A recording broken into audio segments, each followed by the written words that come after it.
नमस्कार. निसर्ग राजा हवामान अंदाजामध्ये आपणा सर्वांचं हार्दिक स्वागत आहे. आज 8 जुलै 2025 आहे.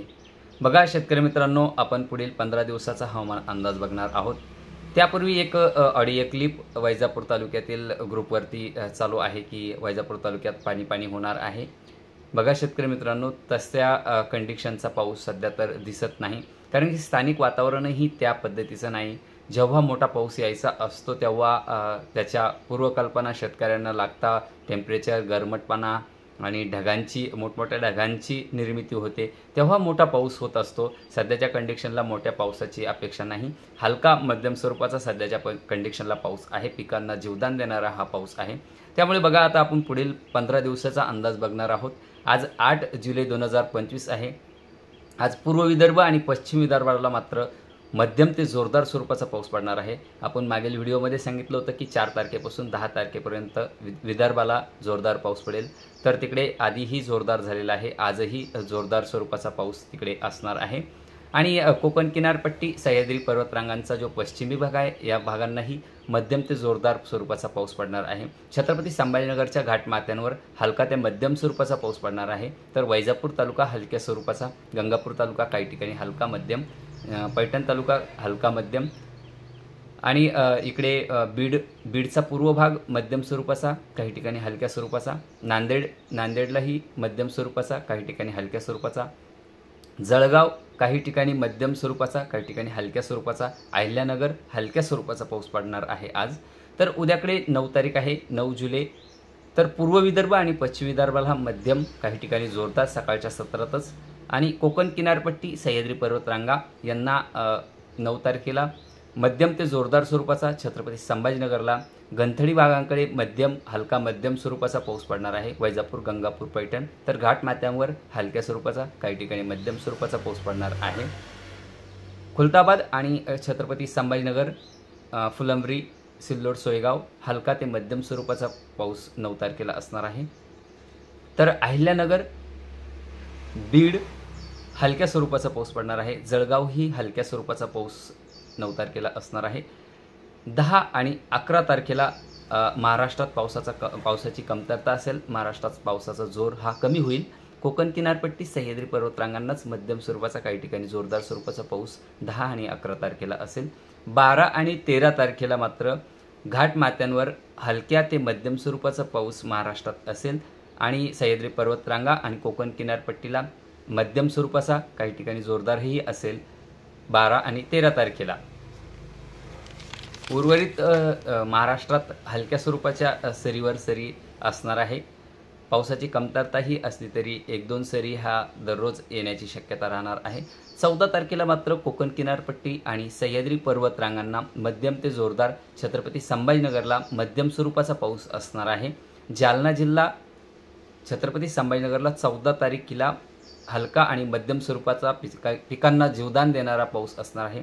जालन्यालाही अहिल्यानगर, छत्रपती संभाजीनगरला लागून जो भाग आहे अहिल्यानगरचा, यालाही मध्यम स्वरूपाचा पाऊस 14 तारखेला असणार आहे. बीडलाही मध्यम स्वरूपाचा पाऊस, हलक्या स्वरूपाचा पाऊस 14 तारखेला. अकोला, जळगाव मध्यम स्वरूपाचा, तर उर्वरित महाराष्ट्राला बाकीच्या हलक्या स्वरूपाच्या सरीवर सरी असणार आहे. 15 तारखेला बघा, 15 तारखेला पुण्यापासून जो दक्षिणी कोकण आहे तिकडे मध्यम ते जोरदार आणि वरच्या कोकण भागात हलक्या स्वरूपाचा, काही ठिकाणी मध्यम. आणि सह्याद्री पर्वतरांगा, पुण्यापासून खालचा जो भाग आहे तिकडे मध्यम ते जोरदार आणि वरच्या भागांना हलका मध्यम स्वरूपाचा पाऊस असेल. तर पश्चिम महाराष्ट्रातही मध्यम स्वरूपाचा पाऊस 15 तारखेला असणार आहे, हलका मध्यम स्वरूपाचा. बीड मध्यम स्वरूपाचा 15 तारखेला. लातूरही मध्यम. इंदापूर, सोलापूर, धाराशिव मध्यम. छत्रपती संभाजीनगर हलका मध्यम. जालना पूर्व, जालन्यालाही हलका मध्यम. पूर्व विदर्भ आणि पश्चिम विदर्भाला हलका मध्यम स्वरूपाचा पाऊस असेल. तर 16, 17, 18, 19, 20 तारखेला थोडासा पावसाचा जोर हा कमी झालेला असेल, पावसाचा जोर वसरलेला असेल. एखादी सिस्टम जर बनली तर 16 तारखेच्या नंतरही या छत्रपती संभाजीनगरला किंवा महाराष्ट्रात पाऊस येण्याचे चान्सेस राहतील. पण अशी सिस्टम अरबी समुद्रात आणि बंगालच्या उपसागरात दोन्हीकडेही दिसत नाही. सध्याच्या कंडिशनला जी सिस्टम बनते ती पूर्व विदर्भाकडून मध्य प्रदेशकडे जाते, मध्य प्रदेशकडे गुजरातकडे राजस्थानकडे सध्याच्या कंडिशनलाही जोरदार पाऊस झालेला आहे आणि पुढेही मध्यम ते जोरदार स्वरूपाचा पाऊस तिकडे असणार आहे. पूर्व भारताकडेही जोरदार ते मध्यम स्वरूपाचे पाऊस झालेले आहे आणि जोरदार स्वरूपाचा पुढेही पाऊस सातत्याने तिकडे चालू आहे. कारण की ITCZ intra tropical convergence zone ही जी गरम पट्टी आहे, ज्या सूर्याच्या उष्णतेमुळे निर्माण झालेली असते, ती सध्याही कर्कवृत्तीय क्षेत्रावरतीच आहे.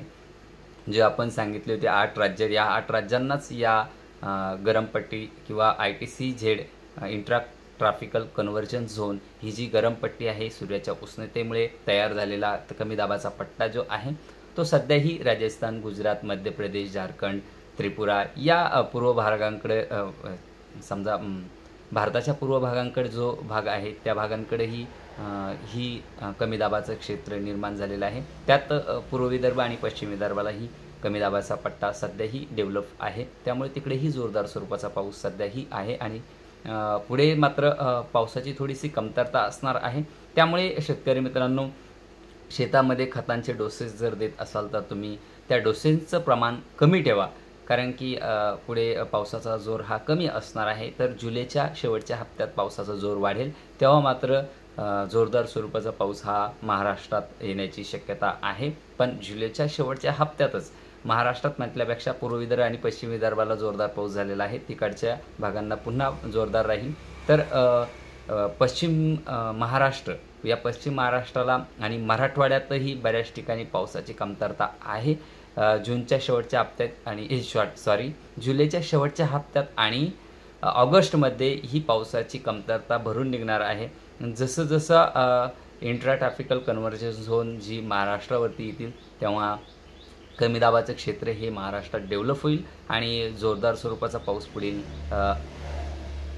अर्धा पावसाळा संपल्यानंतर जोरदार स्वरूपाचा पाऊस हा असणार आहे. अर्ध्या पावसाळ्यात कसं आहे, न्यूट्रल कंडिशन सध्या अरबी समुद्राची आणि आपल्या बंगालच्या उपसागराची होती आणि जसा सूर्य हा पुन्हा समुद्रावर येईल तेव्हा न्यूट्रलपासून ला निना डेव्हलप होईल आणि ला निना जेव्हा डेव्हलप होईल तेव्हा बाष्पांचं प्रमाण हे वाढेल, सिस्टमचं प्रमाण हे वाढेल आणि महाराष्ट्रात पुन्हा जोरदार स्वरूपाचा मध्यम स्वरूपाचा पावसाळ्याच्या शेवटीही जोरदार स्वरूपाचा पाऊस होईल आणि महाराष्ट्राची जी पावसाची कमतरता आहे ती भरून निघेल आणि मेच्या ज्या पावसामुळे काही ठिकाणी जोरदार पाऊस झाला होता त्यामुळे जूनला थोडासा पावसाचा जोर हा कमी राहिलेला आहे. जुलैच्याही 15 दिवसांचा जो हप्ता आहे या 2 हप्त्यांमध्येही पावसाचा जोर थोडासा कमी राहिलेला आहे. तर सप्टेंबर, ऑक्टोबर आणि जुलैच्या शेवटच्या हप्त्यात या पावसांचा जोर हा जास्त असेल आणि